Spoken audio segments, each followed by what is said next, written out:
நான் இந்த சுன்னத் பண்ணி 1.5 வாரத்தில் பிரேக்கப் பண்ணிக்கலாம்னு சொல்லிட்டாங்க சார். ஆக்சுவலி என்னன்னா நாங்கள் வந்து இன்டர் ரிலிஜியன் மேரேஜ். அவங்க வந்து முஸ்லீமு, நான் ஹிந்து. ஏன்னா அப்போ வந்து எனக்கு வந்து 23 ஏஜ்.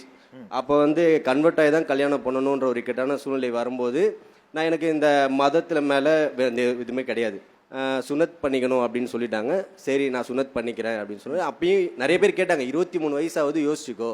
ஏன்னா மெச்சூரிட்டி இல்லாத போது அந்த அந்த பெயினை விட இப்போ உனக்கு மெச்சூரிட்டி இருக்கும்போது பெயின் அதிகமாக இருக்கும். ஏன்னா நம்ம ஸ்கின்லாம் மெச்சூர் ஆகிடும்ன்றதுனால நான் இவரை கூப்பிட்டு போயிட்டேன். சரி பண்ணலாம். எனக்குமே தெரியாது அது அந்த அளவுக்கு பெயினா என்னன்னு சொல்லிட்டு தெரியல.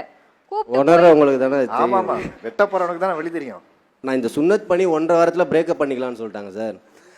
அப்போ சுன்னத் பண்ணி 1.5 வாரத்துலயா? 1.5 வாரம் சார். 1.5 வாரத்தில் பிரேக்கப் பண்ணிக்கிறேன்னு சொல்லிட்டாங்க. சுன்னத் பண்ண காயம் கூட ஆறலையம்மா.